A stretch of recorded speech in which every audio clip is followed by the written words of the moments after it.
In this, the final part of a look at the Sackler family and their drug, Oxycontin, justice begins to catch up with Purdue Pharma.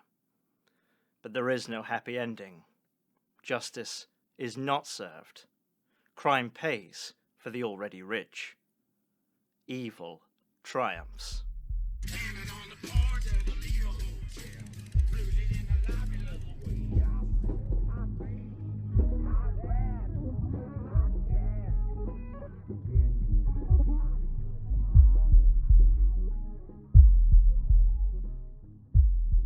By the early 2000s, Purdue Pharma had successfully silenced journalists and critics, pulled strings at the FDA and elsewhere in government, perjured and not remembered their way through a congressional inquiry, and survived hundreds of lawsuits related to Oxycontin.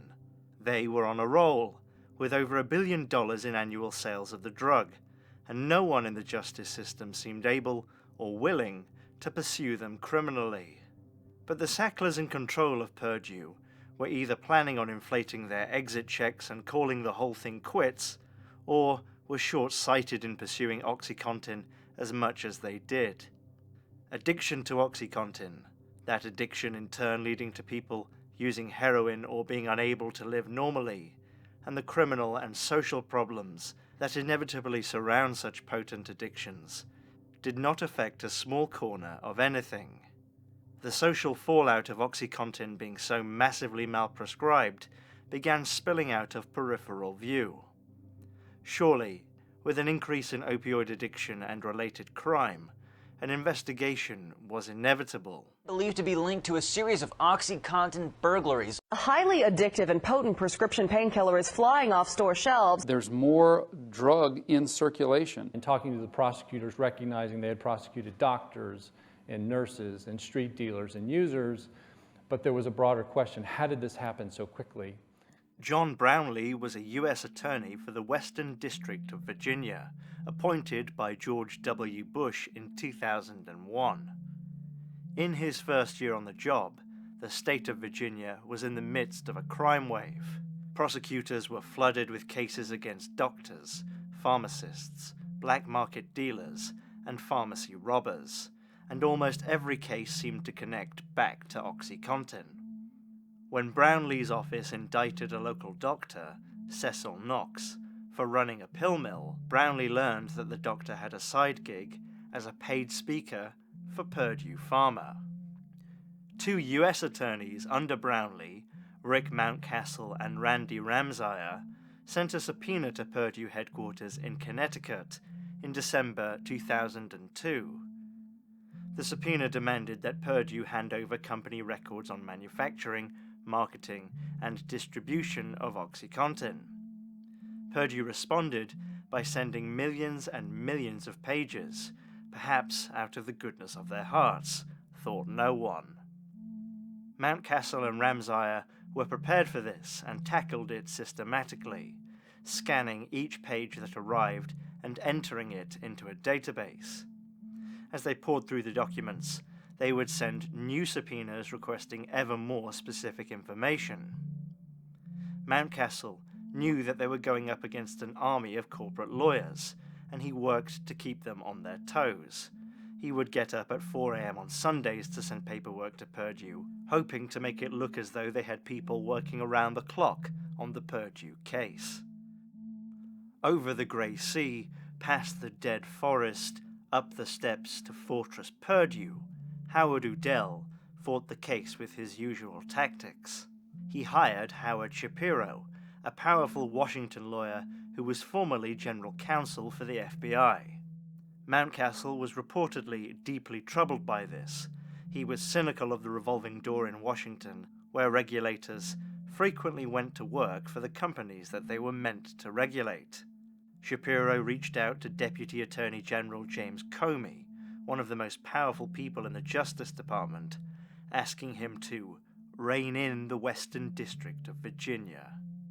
Comey summoned Brownlee to Washington, which Brownlee assumed meant the case was in trouble. But in fact, Comey was just confused. He thought Brownlee was investigating Purdue Chicken, and when Brownlee explained he was in fact investigating Purdue Pharma, Comey told him to go do your case. So, it seems Howard Shapiro's effort to not only pressure Comey, but to even elicit Comey's attention was ineffective. So, with Comey's lurch-like apathetic blessing, the West District of Virginia U.S. attorneys got to work going through millions of pages of documents and conducting over 300 interviews. What they began to uncover was a web of deception spun by Purdue Pharma and the Sacklers to make Oxycontin seem less dangerous than it really was, and to obfuscate the fact that they knew it was dangerous from the very beginning. For example, the package insert for Oxycontin said that patients on doses of 60 milligrams or less could stop abruptly without incident, and sales reps were trained to tell doctors that patients on low doses wouldn't experience any withdrawal symptoms. But the company's internal documents showed otherwise. An internal study by Purdue found that 2 out of 7 patients on a low dose of the drug experienced withdrawal. The prosecutors also learned that sales reps were trained to tell doctors it was impossible to snort or inject the drug and get high from it that way. But company documents showed Purdue had conducted its own study on how much oxycodone someone could get by dissolving and shooting it. Their study determined that almost all of the oxycodone payload could be accessed in this way. The prosecutors also looked into the cozy relationship Purdue had with the FDA examiner, Curtis Wright, who oversaw the approval of the drug and went to work for Purdue a year later. They found an email from 1995 where the Purdue executive overseeing the FDA application told Howard Udell that Curtis Wright had confirmed that the drug would be approved 9 months before the actual approval. Mountcastle became convinced that Wright and Purdue agreed on a future job at the company before he ever left the FDA, saying, "I think there was a secret deal cut. I can never prove it, so that's just my personal opinion. But if you look at the whole circumstances, nothing else makes sense." Mountcastle and Ramsire also learned a lot reading field notes from sales reps. Over and over, reps told doctors that you couldn't get a buzz from Oxycontin, that fewer than 1% of patients got addicted, and that there were fewer peaks and troughs in the bloodstream. The prosecutors concluded that what reps were telling doctors was heavily scripted by Purdue Pharma. So they subpoenaed Purdue for their Salesforce training videos, and sure enough, they were being trained to make these claims, which the company knew were patently false. And so they would have a real salesperson sit down with a fake doctor and practice, and they would videotape it and then critique it. And the videotapes laid out the corporate culture, which we believed, part of the plea, was corrupt in the sense that they were training them to falsify the information about the drug to doctors. The prosecutors also found the "I Got My Life Back" promotional video, along with some emails from Purdue's favorite paid speaker, Alan Spanos, who helped produce the video by providing the patients for its misrepresentative testimonials. Out of the original 7 participants in the video, 4 of them had severe problems with addiction after being prescribed Oxycontin. In 2003, while the investigation in Virginia was just getting up and running, Richard Sackler stepped down as president of Purdue Pharma, and the voting members of the family replaced him with Michael Friedman, the executive who had worked closely on Purdue's heavy marketing push for Oxycontin and a company loyalist. Later, Richard's brother Jonathan and cousins Kathy and Mortimer would also step down as vice presidents of the company. The prosecutors in Virginia said that these changes were all for show. I think it's clear that this was to insulate the family against future legal problems that they surely could all see were coming. It's not as clear, though, whether Michael Friedman knew he was stepping in to be a patsy and take the fall if it ever came. You'd have thought that he must have. In 2006, after 5 years of investigation, Rick Mountcastle assembled a prosecution memo detailing the case against Purdue. It was a damning indictment and contained detailed evidence showing how Purdue's misdeeds flowed from the highest levels of the company. Mountcastle wanted to bring multiple felony charges against the 3 company executives who had previously lied to Congress. He wanted to charge them with felony misbranding, which is a charge of fraudulently labeling pharmaceutical products, wire fraud, mail fraud, and money laundering. Records showed that Purdue had made at least $9 billion from Oxycontin by that point, so Brownlee wanted them to pay a fine as well. He decided to demand $1.6 billion, with the expectation that that number would be negotiated down. The charges didn't include any Sackler family members by name, but this was by design.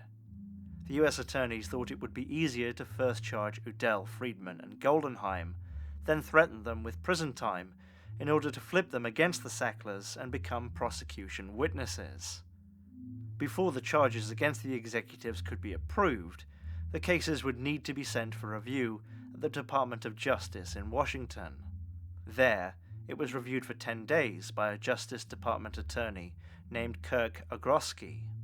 He sent back a memo saying that he strongly approved of the charges and that he thought the case was rock solid.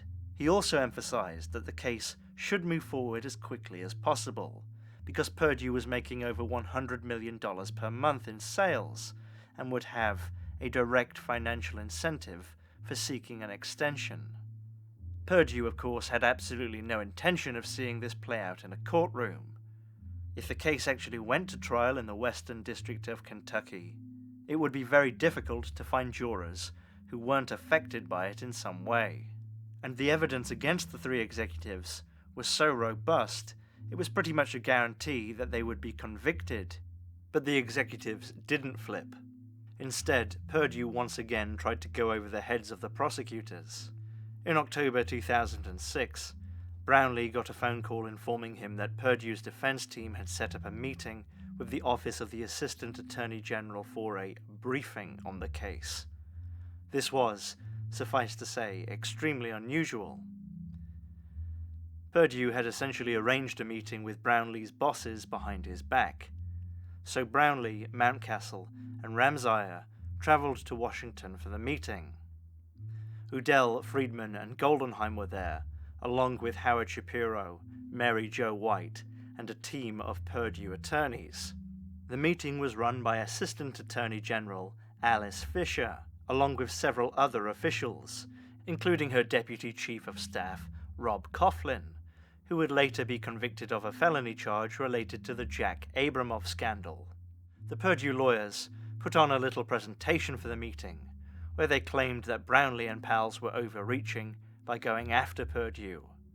They claimed that nobody at Purdue did anything wrong in how they marketed and sold the drug, but if they did, it was the fault of a few rogue sales reps and not company executives. When the meeting concluded, Brownlee was informed that the Justice Department would not support them in seeking felony charges against the 3 executives. They would allow the company itself to be charged with 1 count of felony misbranding, and the 3 executives could each be charged with 1 misdemeanor. I cannot understate what a massive blow this was for the case against Purdue. If the 3 executives couldn't be charged with felonies or face prison time, there's no way they would flip on the Sacklers. One former official at the Justice Department who was there described Brownlee as ripshit pissed about the decision, and Mountcastle and Ramsier as being apoplectic. Who at the Justice Department was behind the decision to downgrade the charges? Apparently, it was a ghost, because all of the officials involved say it wasn't their decision. Alice Fisher has said only that she was not the one to make the decision. The attorneys who worked with Alice Fisher say that she didn't have the authority to overrule Brownlee, and the decision would have had to have been made by her boss, Deputy Attorney General Paul McNulty. But in an interview, McNulty said he didn't make the decision to downgrade the charges, and that he wasn't consulted on the case in any way. One former justice official who reviewed the prosecution memo has said that it was a political outcome that Purdue bought. Another official who reviewed the memo said, "This is the reason we have the Department of Justice, to prosecute these kinds of cases." After this decision, Brownlee turned his attention to getting the best possible outcome out of the charges he was allowed to pursue. He wanted 3 things. First, a guilty plea on the misdemeanor charges for the 3 executives. Second, a large fine that could be used to help the people of his district. And third, he wanted the company to plead guilty and admit to wrongdoing. Purdue's lawyers continued to fight this and suggested that the 3 executives actually shouldn't be charged with anything at all. So Brownlee issued an ultimatum. Purdue and the 3 executives would sign the guilty plea, or he would take them to trial. He gave them 5 days to decide. On the 5th day, Brownlee received a phone call at home. It was the chief of staff to Paul McNulty, and he told Brownlee that Purdue's lawyers were complaining about the prosecution, pushing them too quickly. Brownlee said it felt like he was inquiring almost on their behalf, and that the message was clear: call this off. Don't force them to sign a plea agreement.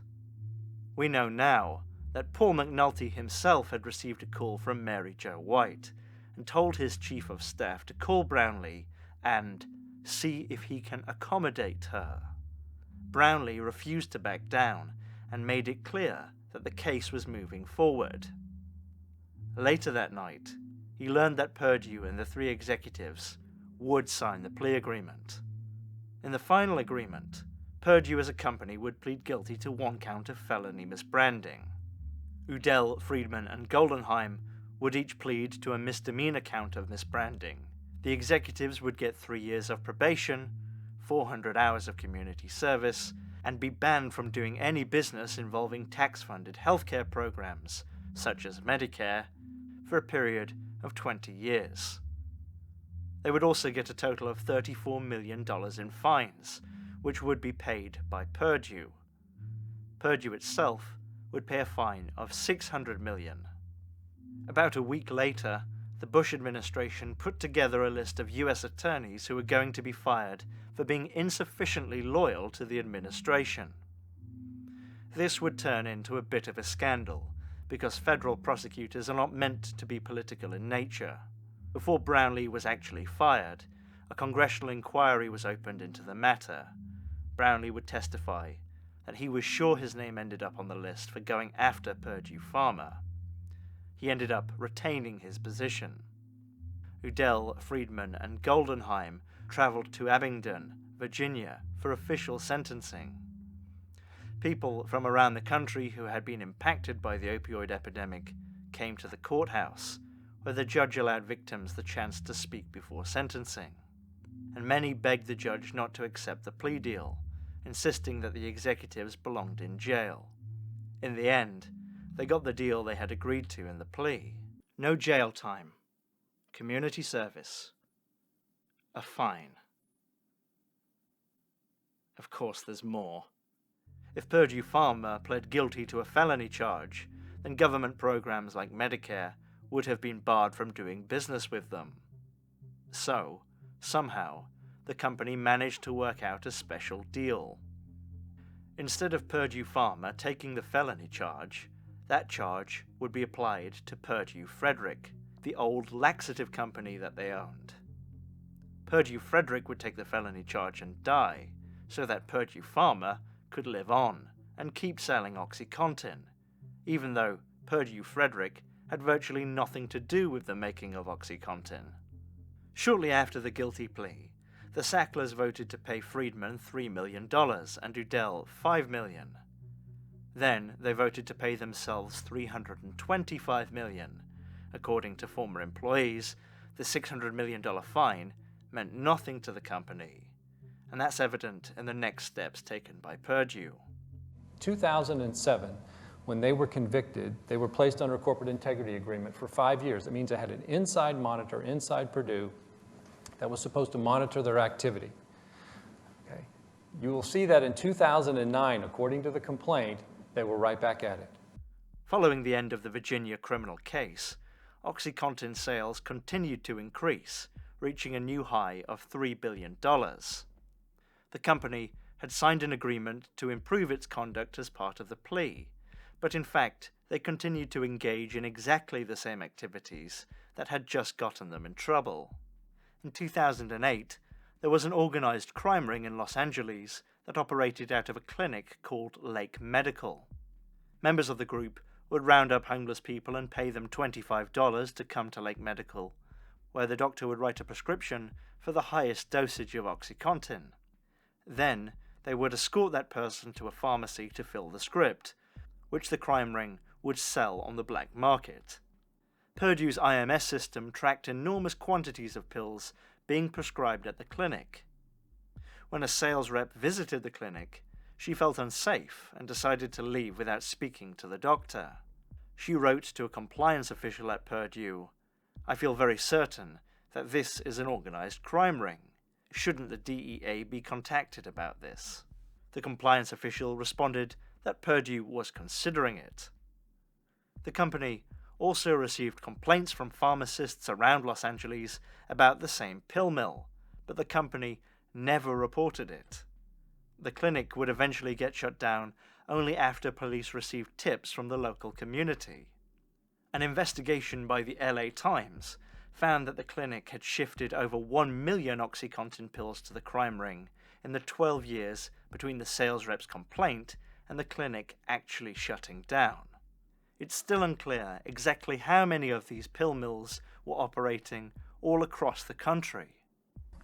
Now let's carry it up to the ultimate top of the pyramid with the big pharmaceutical companies. Do they know what's happening, what's really happening in the pharmaceutical companies?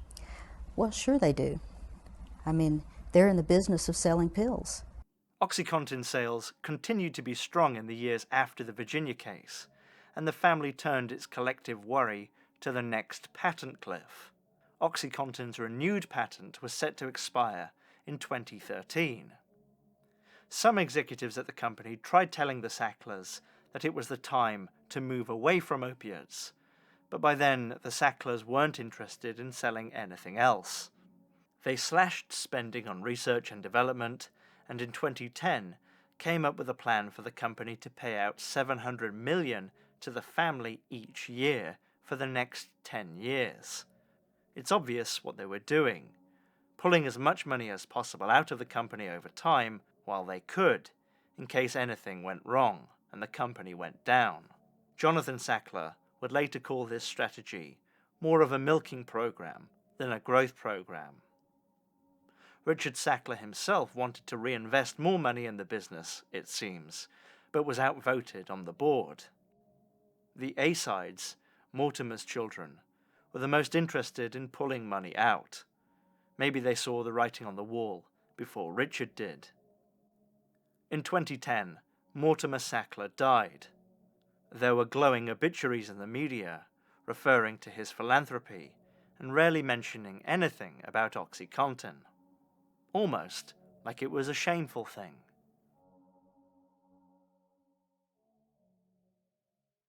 In the summer of 2010, Purdue stopped manufacturing its original recipe for Oxycontin and started producing a newer version. As far back as 2001, they had been quietly working on a new version of the pill that had a gummy sort of texture and couldn't be crushed, so it couldn't be snorted or injected. Purdue came out with this new version of Oxycontin and marketed it as resistant to abuse, which surely could be seen as an admission that the old version could be abused. On the other hand, Purdue's competitors were already working on similar abuse-resistant versions of oxycodone pills, which could be marketed as safer versions of Oxycontin. So, they released Oxycontin OP in 2010, and for the first time in the history of the FDA, Purdue was allowed to put a claim in the package insert about the pill being abuse deterrent. Purdue didn't have any evidence to support this claim, but the FDA allowed them to include it if they did a post-market study. Dear God, Purdue's pursuit of a harder-to-abuse alternative was really a tricky way of expanding the Oxycontin patent. shortly after releasing Oxycontin OP, Purdue filed papers with the FDA asking them to refuse submissions for generic versions of the original Oxycontin pill on the grounds that it was unsafe. Purdue said they were voluntarily taking the original Oxycontin formula off the market because of this. So on the exact same day that Oxycontin's patent was set to expire, the FDA decided that they would not be accepting any generic versions of the drug. The Sacklers got to keep their monopoly on Oxycontin, essentially by admitting that Oxycontin was so dangerous that it should not be replicated. And Purdue already knew that the new version of Oxycontin wasn't exactly abuse deterrent. The company's own studies showed that people most often abuse the drug by swallowing it, rather than snorting or injecting it. Their own data also showed that 83% of people who went into drug treatment centers for Oxycontin abuse had become addicted by swallowing it. And they definitely didn't believe their own story about how the original Oxycontin shouldn't be sold anymore due to being unsafe, because they continued to sell the original drug in Canada. However, it does look like the reformulation did have an impact on the company's bottom line. According to Purdue's internal research, after the reformulation, sales of the 80 milligram pill dropped by 25% nationwide. The implication of this result is that 25% of Purdue's nationwide sales on this particular dosage came from pills that were going to the black market, pills legally bought with the intention of being illegally sold. Richard Sackler didn't like this at all. He complained about the decline in sales and wanted to know what the company could do to get them back. Even as Oxycontin was doing well in terms of sales, it was becoming more difficult for people to get access to the drug. Doctors were becoming more skeptical about prescribing opiates, and law enforcement was shutting down pill mills more frequently. But after years of selling Oxycontin to as many people as possible, there was a huge population of people who had become addicted to opiates. This is how the Oxycontin epidemic really became the heroin epidemic in and around 2010. Drug syndicates in Mexico noticed an emerging market for heroin in the United States and began pumping in more supplies. In the years that followed, members of the Sackler family would point to the heroin epidemic as proof of what they had been saying about addicts, that getting addicted to heroin meant they were addicts all along. But the American Society of Addiction Medicine has reported that during this period, 4 out of 5 people who started using heroin did so only after starting out with prescription opioids. In 2011, the CDC declared the opioid problem in the US an epidemic and announced they were going to create a set of non-binding guidelines for doctors to help them decide when to prescribe opioids. The experts who prepared the guidelines were required to be completely free of any connections to the pharma industry. The goal was to reduce the overprescribing of opioids by teaching doctors that they should use them as a last resort rather than the one to start with and stay with, more or less undoing what Purdue had been trying to teach. Purdue went into overdrive trying to fight this. They rallied up the various astroturfed pain organizations that they funded, getting them to speak out against restricting Oxycontin. The Pain Care Forum, which was funded by Purdue, claimed that all the experts working on the guidelines were biased. Executive David Haddix, inventor of the term pseudo-addiction, wrote a paper to the CDC claiming that the only epidemic in America was the epidemic of untreated pain, which might affect up to 116 million people, a third of the US population. As the heroin epidemic took off and the CDC recommended against opioids, sales of Oxycontin started to plateau. This worried the Sacklers, as it looked as though it might endanger their plan for a $700 million payout every year. In response, they took a page from the Big Tobacco playbook and started focusing on how to sell the drug in new markets around the world, using their international brand, Mundi Pharma. First, They worked up some statistics about how pain wasn't being properly treated in other nations and regions, especially in South America. In 2014, Mundipharma set up shop in Mexico and announced that 28 million people there were suffering from chronic pain. In Brazil, they claimed that the number was 80 million. In Colombia, they said the number was 22 million, 47% of the population. Then they did all the same things they had done to push the drug in the United States. They paid doctors to be brand ambassadors and give presentations about untreated pain and the benefits of Oxycontin. They used the same discredited literature and studies they had presented doctors in the US in the 90s, including that 5-sentence study showing that less than 1% of people get addicted to opioids. They trained sales reps to tell doctors that it was impossible for people with chronic pain to become addicted, and they hoped to do the same in other markets around the world.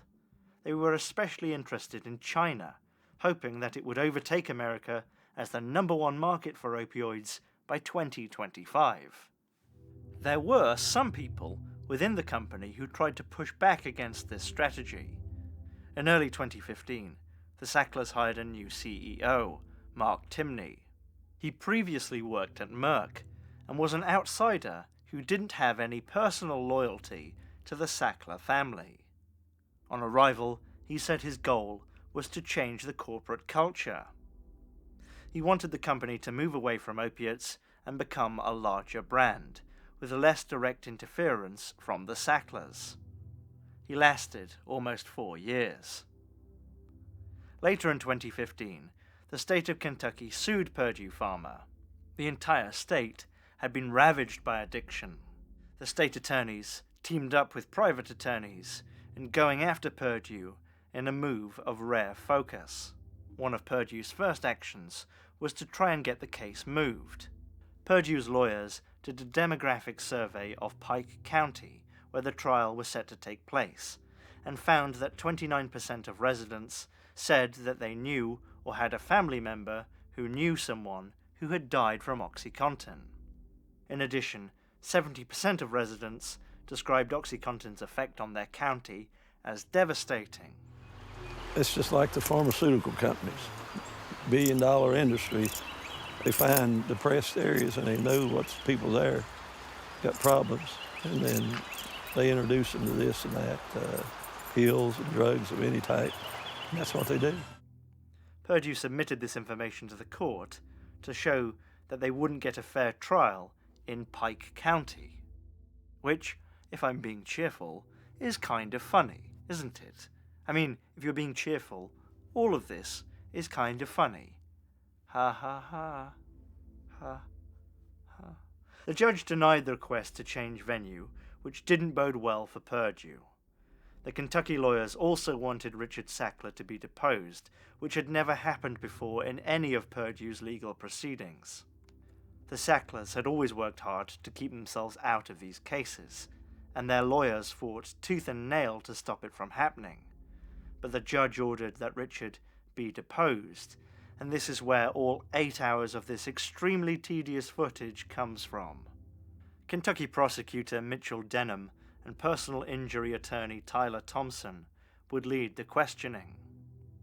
Thompson would later describe a smirk and a so what attitude, an absolute lack of remorse.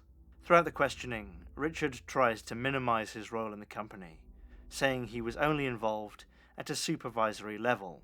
Pretty much all of his answers come down to, "I don't know."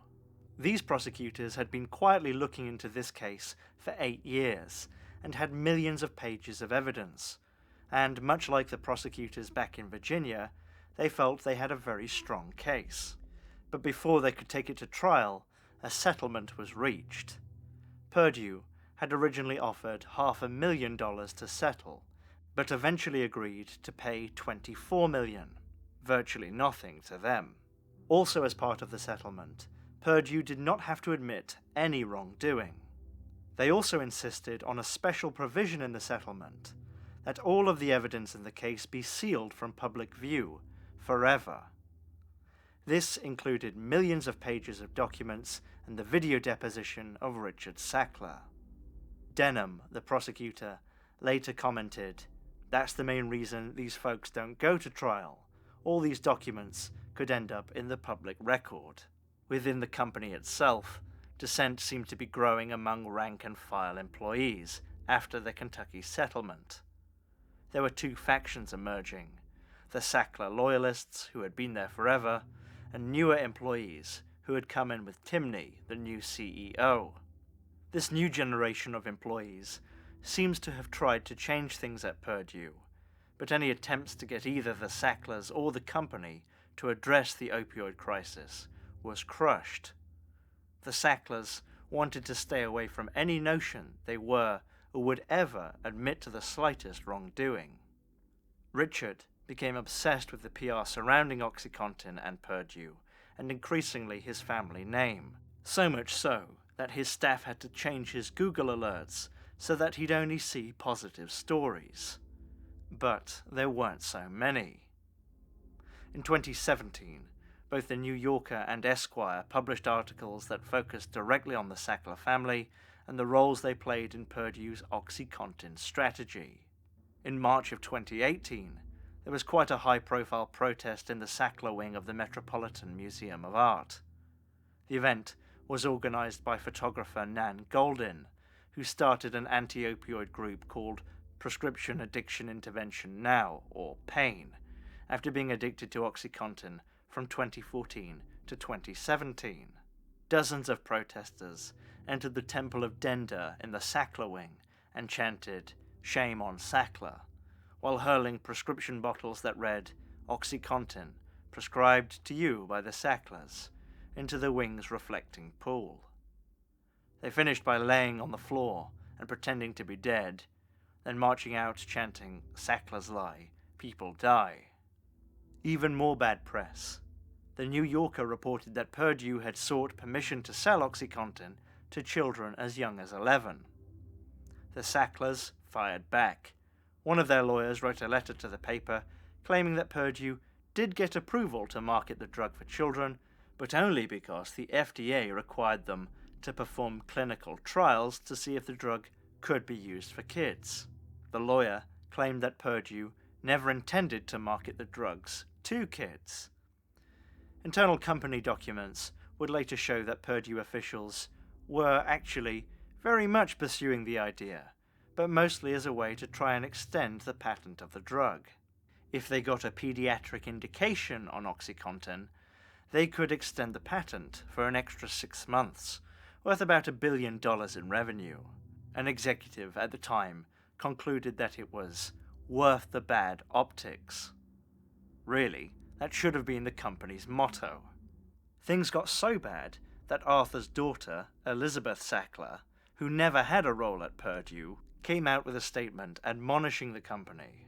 Arthur's widow, Gillian, also spoke out, and she even started a website, Sackler.org, which describes her late husband in glowing terms. How nice. Purdue and the Sacklers found themselves playing defense in the media more and more. Company spokespeople would say that Purdue only ever supplied 4% of opiate prescriptions in the US, but the Wall Street Journal pointed out that if you calculate the market share by looking at total number of milligrams sold, it's more like 27%. ProPublica's own study indicated it was around 30%. Purdue fired back that the majority of opioid prescriptions are for generic brands, not Oxycontin. But it turns out the Sacklers also own one of the biggest producers of generic opioids in the country, Rhodes Pharmaceuticals. They had established the company just a few months after the guilty plea in Virginia.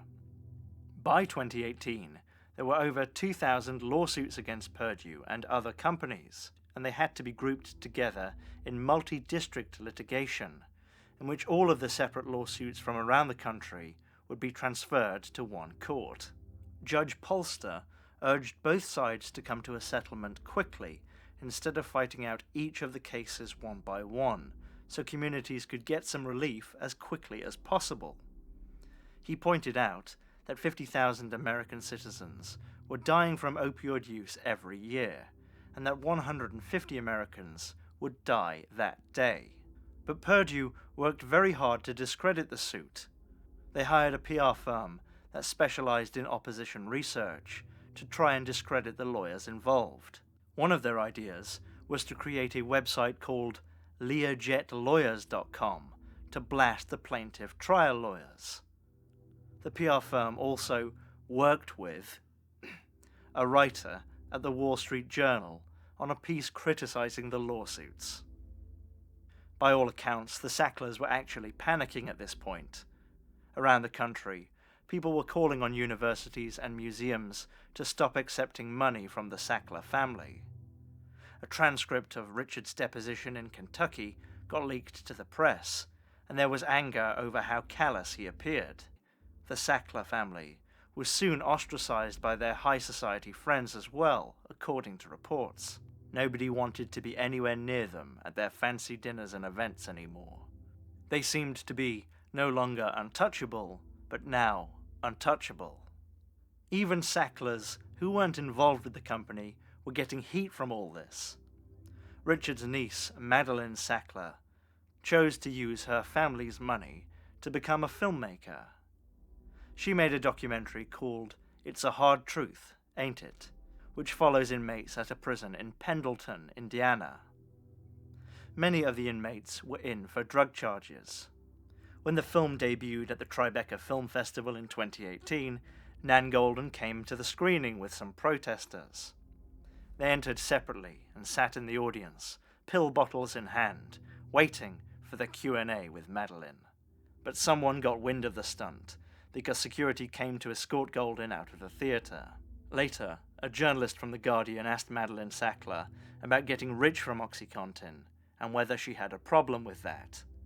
She responded, "With what, exactly?" She contends that she has nothing to do with her family's company and should be judged for her work as a filmmaker, which was obviously funded by her family's money. After asking her about this, The Guardian was disinvited from the rest of the festival.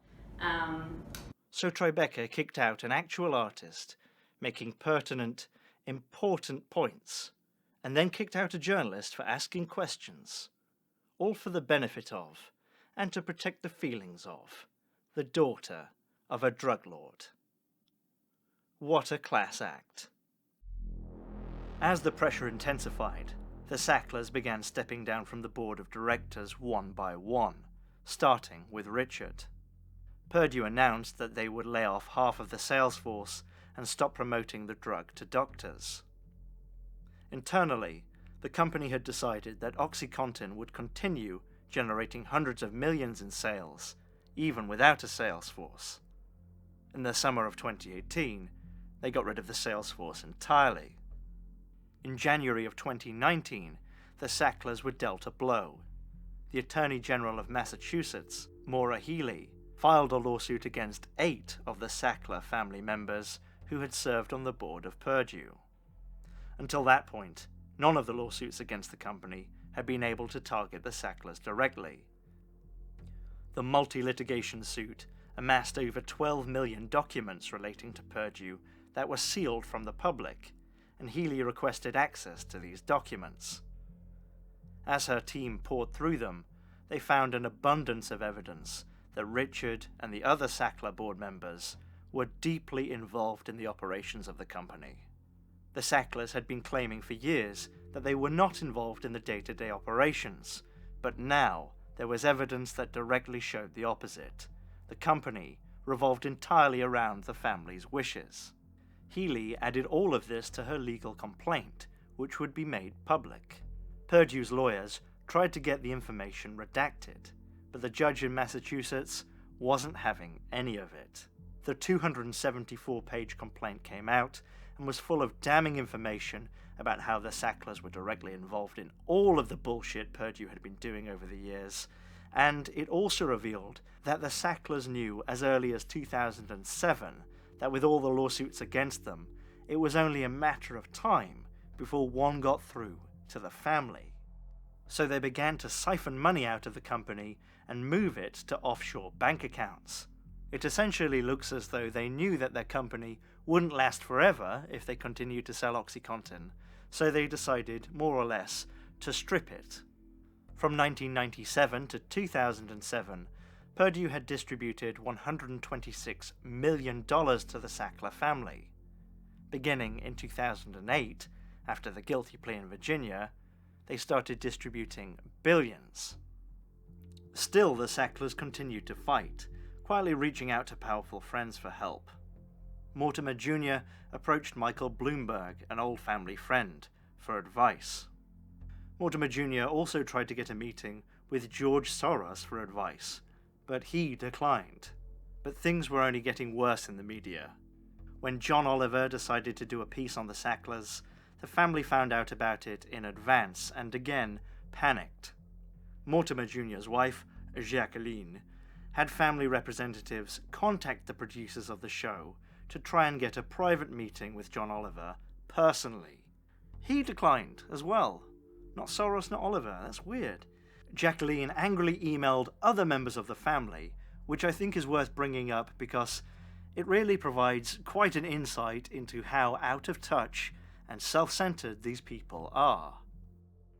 By this time, almost every state in the country had joined in suing Purdue, and many of them had joined in naming the Sacklers personally. It was starting to look like the whole thing could end up going to trial. A date was set, and the trial was going to be televised. David Sackler and the family legal team went to Cleveland to meet with some of the attorneys general in the suit and laid out a proposal.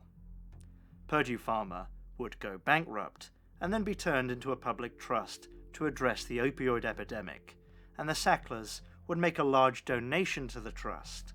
In exchange, the Sacklers wanted immunity from all future federal liability related to Oxycontin. Then, in the course of negotiations, something interesting emerged. Even though Purdue had sold over $35 billion in Oxycontin, the company itself had very little money left, with estimates of around $500 million. The Sacklers had succeeded in pulling out almost all of the money, and the rest was being eaten away by legal fees. So the Sacklers basically said that if the states in the lawsuit didn't want to accept the settlement, they would just bankrupt the company without any deal in place. If that happened, litigation against the company would be frozen during bankruptcy proceedings, and the states would have to figure out the company's remaining assets there.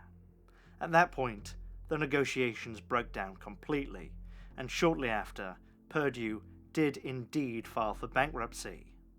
This wasn't a loss for them. They planned for this. 6 months before filing for bankruptcy, Purdue had changed its address for litigation documents to an office building in White Plains, New York. By doing this, they could choose to have their bankruptcy proceedings take place there. In White Plains, there was only one judge, Robert Drain, who worked bankruptcy proceedings. As expected, he halted all litigation against the company.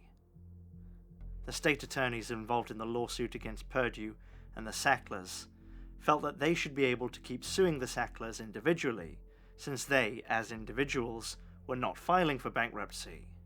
They even had documentation of family members moving billions into Swiss bank accounts, while Purdue was left as little more than an empty shell.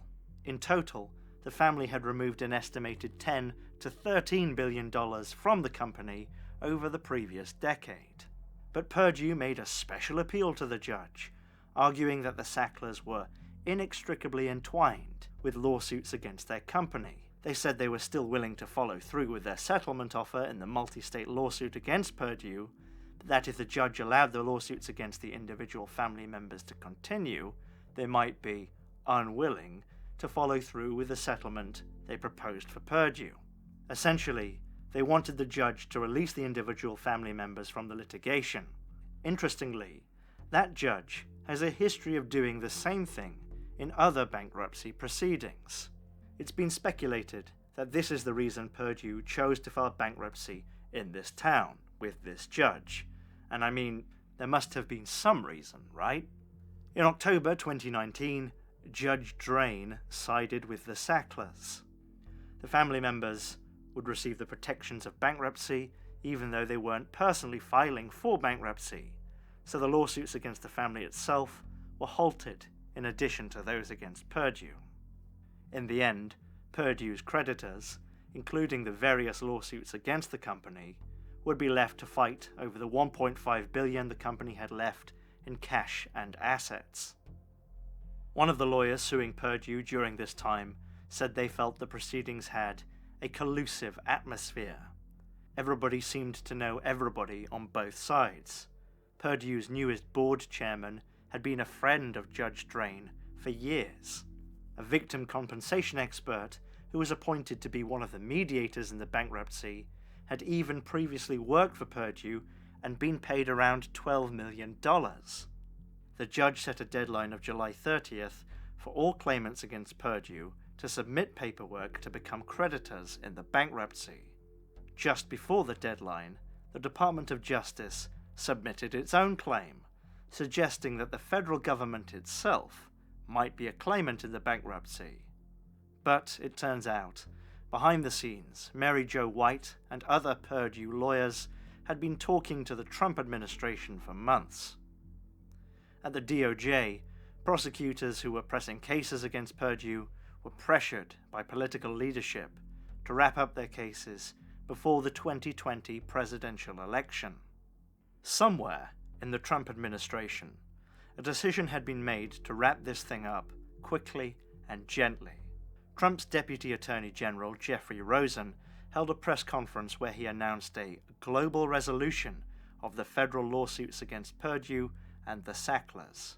Purdue would plead guilty to conspiracy to defraud the United States and to violate the Food, Drug, and Cosmetic Act, and 2 counts of conspiracy to violate the federal anti-kickback statute. No executives would face charges at all. Rosen proclaimed that the total value of the penalties against Purdue would be more than $8 billion, and the press would go on to repeat that figure. But in reality, Purdue only had $1.5 billion left, and the Sacklers themselves would only pay a fine of $225 million. At the press conference, a reporter asked Rosen why criminal charges weren't filed against the Sacklers. Rosen declined to answer. Thanks very much. A servant's heart. As for the state attorneys general suing the Sacklers, they were still on the sidelines while their lawsuits were on hold during the bankruptcy proceedings. But soon, Judge Drain made it clear that the temporary protections he had given the Sacklers during bankruptcy were going to become permanent. At a hearing in February 2020, Drain said that the only way to attain true peace was to have a third-party release for the Sacklers so they could never be sued again in opioid-related lawsuits. This is incredible. The family didn't even file for bankruptcy, but they still are protected from future lawsuits anyway. The family made it clear that if these provisions were not included, they would drag on the proceedings for years. The bankruptcy proceedings would finally conclude in September of 2021. Purdue Pharma would be dissolved into a public benefit corporation. Oddly, it would continue to sell opioids, but the money would go to states to fight the opioid crisis. The Sacklers would indeed get a third-party release that protected them from future lawsuits, and were ordered to pay $4.5 billion over 10 years. That sounds like a lot, but it's been estimated that the economic cost of the opiate epidemic on the states is about $2 trillion. Also, according to a projection from a group of attorneys general, the family's wealth could rise from the current estimate of $10.7 billion to more than $14 billion by 2030, just from their investment returns, and they'll never have to worry again about being sued over opiates. Technically, the Sacklers could still face criminal charges over all of this. The third-party release only applies to civil action. But for some reason, I don't expect that to ever happen. The DOJ and many of the states immediately appealed the court's approval of the bankruptcy plan, asserting that the deal is unconstitutional because it denies government and individuals the right to sue the Sacklers without due process. But in October of 2021, a federal judge in New York ruled that the plan could move forward. Whether the appeal gets picked up in higher courts is yet to be seen. As for the Sacklers themselves, many of them are still trying to fight the public perception of their family being total garbage. In May of 2021, Richard's side of the family started a pathetic website, judgeforyourselves.info, where they all rail against the false narratives about Purdue and the Sackler family. Institutions all over the world are removing the Sackler name from their facilities. Many of the family members have reportedly left New York after being shunned by their social circles, and some appear to have left the country entirely. They have decided to do the opposite of Arthur's father's advice. They have traded their good names for incredible wealth. They got a bargain, and they clearly don't understand how lucky they are. They will see no jail time. Oxycontin is still being sold. Nothing brings back the dead. I don't know if evil is real, but if it is, this is it. The Sacklers could have lived as rich socialites for the rest of their lives, but lots of money wasn't enough. They used the system against itself and escaped with a fortune, at the expense of hundreds of thousands of lives lost and millions worsened. It seems to me that the opioid epidemic was a side effect to the Sacklers, and not one without advantages. They acted, I think, not only without compassion, but in fact with malice. Perhaps more disgusting is the greater effect this has had and the problems it has revealed. These drugs surely did help some people. There are people who have pain that is so severe that Oxycontin or something similar is genuinely beneficial and appropriate. It'll be harder for people who need such medication to get that in the future. I wonder what damage this has all done to the public's trust of doctors or government. Those things might one day matter in some sort of hypothetical public health emergency. I cannot state these things as certain, but I can say that to me it seems highly likely that people like Curtis Wright, who are meant to regulate moneyed interests, were more or less legally bribed. Regulatory positions are not well paid. There is often little chance for promotion. Quitting and later getting an inflated salary at the place you just helped get an opioid on the market might be legal, but it shouldn't be. There were many good people in the justice system who tried to stop the Sacklers, but ultimately the justice system failed. Deputy Attorney General Paul McNulty says he doesn't know who made the decision to downgrade the 2006 charges. Well, shouldn't he? Shouldn't he want to know? It certainly looks as though the rank and file of the justice system wanted to stop the Sacklers and were doing good work, but that the Sacklers had greased people at the top. And I just think it's the nature of the beast. And the beast is about making money, and making money at all costs. In December 2021, a federal judge halted the settlement from continuing, questioning whether the Sackler family should be able to receive protection from liability and Purdue's bankruptcy, even though they themselves had not filed for bankruptcy. Predictably, the Sacklers are appealing that decision, and it's all ongoing, and I imagine will be for quite some time. A lot of the information presented here is from the book Empire of Pain. Thank you to the author for writing it. It's really a great work.